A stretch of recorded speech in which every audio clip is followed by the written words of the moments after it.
Hello and thank you for watching the Cheap Watch Guy channel. I'm the Cheap Watch Guy. If you like this video, please like and subscribe. Also, please leave a comment. I read them all and appreciate your feedback. Say all the horrible things you want about the Cheap Watch Guy, and my wife does, but I know a bargain when I see one. And today, I have one for you, boys and girls. I thought this watch was such a good deal that I bought it in 3 colors. I know what you're thinking. Cheap Watch Guy, get help. There's no shame in getting professional mental health counseling. And believe me, I know. My wife tells me the same every day. But hear me out, because the watches I have for today are so good you'd be crazy if you didn't buy them. How's that for turning the tables on my therapist? Today's watches are from Curran. They are intended to be an homage to the trench watches of World War I. That's trench, not French. These are enjoying a bit of a revival, and Curran decided it couldn't miss out on the fun. My watches are called Relogio Masculino, World War I trench watch, on the AliExpress website. I can't say it enough, but the names they use on AliExpress are hilarious. It sounds Italian, but everyone knows that Italy sided with Germany leading up to the war, but signed a secret treaty to join with Britain, France, and Russia against Germany, and Austria-Hungary once the fighting started. Am I right? Yeah. Where are my history buffs at? Anyway, maybe they just wanted something that sounded manly. Well, mission accomplished. Maybe? As an aside, a similar watch was used in the 1994 film Pulp Fiction. You may remember the scene in which Christopher Walken presents the watch to a child of a soldier that Walken served with. He had a very intimate relationship with the watch, if you know what I mean. It's a powerful moment in the movie. You should check it out if you're over 18. Also, this style is thought to be among the first men's wristwatches. Before this, their watches were in their pockets. It was women that wore them on their wrists.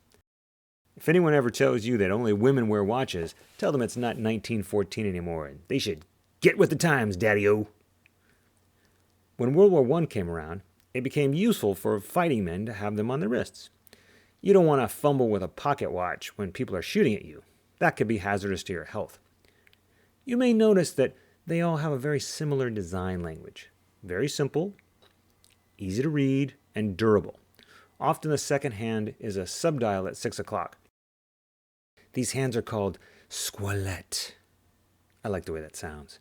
Squalette. These were intended to perform under the worst possible conditions so they could be tough as nails.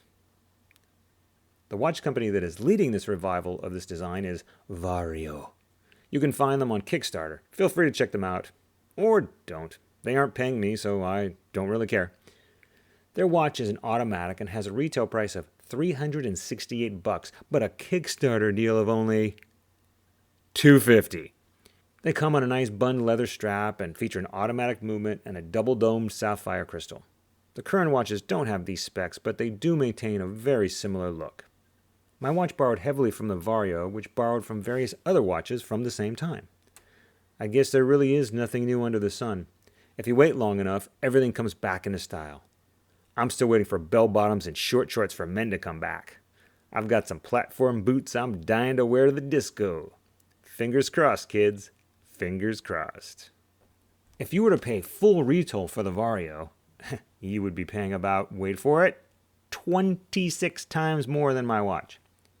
If you get it the discounted deal of $250, it's about 18 times more than mine. Yes, my little big guys cost me about $14 each. That's right, $14.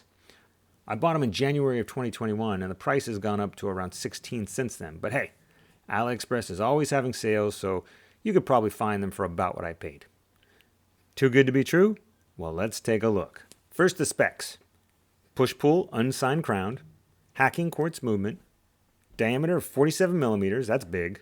Lug-to-lug is 55, case thickness is 15, crown is 10 millimeters, watch length 24 centimeters, and bandwidth of 24 millimeters. It weighs in at 82 grams and claims a 30-meter water resistance, but I wouldn't test it. Stainless steel case back, but I think the case is just a painted alloy. Well, Based on appearances alone, I would say Curran has produced a winner. Call me crazy for buying 3. They all contain the same Art Deco-inspired Arabic numerals and the squalette-shaped hands. They even added a day and date complication for good measure. The date is small and at the 3 o'clock, but it is centered in the window and the print is clear. Instead of the second subdial at the 6 o'clock, they have chosen to put the day of the week there instead. I'm not as happy with this choice, honestly. It looks good and is in keeping with the overall aesthetic, but it's impossible to read. If you look closely and your eyes are good, you can see a spiral pattern in it. I wish my eyes were better so I can enjoy some of the details they've included. Even with my cheaters on, the print is too small to read on the day of the week. I do like the bright red second hand with the arrow tip. There's even a touch of loom at the end of it. More on that later. The ticking second hand almost reaches the railroad track on the outer edge of the face. More difficult to see, but still a nice touch, are the red numerals indicating the minutes. The case is an alloy of some kind, and I have no doubt it will become scratched over time. It's not exactly smooth, but it also isn't rough. I also love the oversized crown. A big watch should have a big crown to keep the proportions in line. It's true that at 15 millimeters thick, it's no wave supermodel, but you don't expect that from a watch that needs to be tough. It needs to be thick, but in a J-Lo kind of way, if you know what I mean. The stainless steel press-on case back gives some basic information on water resistance and country of origin, but look, who cares? Nobody's going to see it. This watch shines on its face.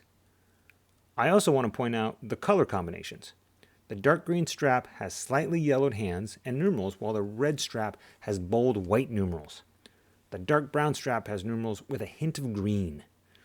They aren't loomed, but they look like they are. If I look at it from an angle, you can see some very nice distortion on the mineral crystal. No anti-reflective coating, but what can you expect for 14 bucks? Let's take a moment to enjoy the beauty of the face. Yes, at 47 millimeters wide, there is a lot of face to see, but I think Curran has done a really good job of not overcrowding it. The current name, just below the 12, is the only writing. Some Chinese manufacturers like to print all sorts of nonsense and misspellings, but they've decided to keep it very clean and simple. Well done, Curran. Well done indeed. The numerals are printed and raised off the face. I'm not sure if it comes through with the photos. They look a little puffy. That's another nice touch you don't often see at this price point. I can almost smell the odor of mustard gas and rotting horse flesh. Was that tremor from Jerry tunneling underneath our position? I can't go over the top again. You can't make me. I'm sorry, where was I? Oh yes, the watch. I did mention the loom earlier, and I want to show you a loom shot. Unfortunately, only the hands have any loom at all. I would have been willing to pay a few dollars more for loom numerals, but alas, that was not an option. Let's talk about the strap. It is a thick and solid beast. The buckle is signed and has the same sort of powder coat texture as the case. The stitching at the lugs and embroidered logo are nice touches. I don't expect that for 14 bucks. It's very comfortable to wear, and because it is quartz and not stainless steel, it's not very heavy on the wrist. On my 6.5-inch wrist, it looks really big. I can't deny it. But sometimes it's fun to wear a statement piece. The fact that people can read it from across the room is a bonus. Okay. Let's get down to why you've come here. You want to know how this watch stacks up on the famous cheap watch guy scale. I can't tell you the number of watch brands that have gone under because of a poor showing on this channel. I have spent countless hours creating the perfect tool to measure the quality of a watch. Many have tried, and all have failed, to replicate its beauty and complexity. This scale takes into consideration the manufacturing, marketing, distribution, styling, and price of the watch. Its sole purpose is to give you, the viewer, the information you need to make the best possible buying decision. Without further ado, here are the results. First, the cheap-o-meter. As much as it pains me to do it, I have to give this a middle score. 15 bucks is at the top end of my yellow range, and this watch just sneaks in. It's not very cheap by cheap watch guy standards. Second, the value-o-meter. Price is what you pay, but value is what you get. Loomed hands, day and date complication, crisp print for under 15 bucks. This is a good value, so I'm giving this my highest rating. Last, the qualiometer. It is a Chinese quartz, so only time will tell if it will last. I have to say that I've had them for almost a year now, and they have not missed a beat. I love the little touches like the loom second hand and the puffy printed numerals, the minute indicators at the railroad track, the heavy leather band with accent stitching. All this makes for a watch that punches well above its weight. And that is my idea of a good value. These Curran watches are simple, retro, easy to read, available in multiple colors, and cheap enough to buy them all. What's not to love? I know I do. In fact, if I can keep it from my wife and therapist, I may buy the other two colors as well. The only difference is the band, but heck, a decent leather band is more than $14, and I get a watch with it too. This is a look at them playing under the sun. They do like to catch the rays. The originals were designed to get dirty. I'm afraid these won't stand up to the abuse like the original trench watches, but I can enjoy them just the same. Here's a pocket shot. I would pose with a gun, but I don't have one and they scare me. Sometimes they like to lounge on a faux fur rug. If you enjoyed this video, please like and subscribe. If you'd like to buy one of these watches, please follow the affiliate links in the description. They don't cost you any more money, and they allow me to make a very small commission. Be sure to check back for more videos soon from the Cheap Watch Guy. Thank you.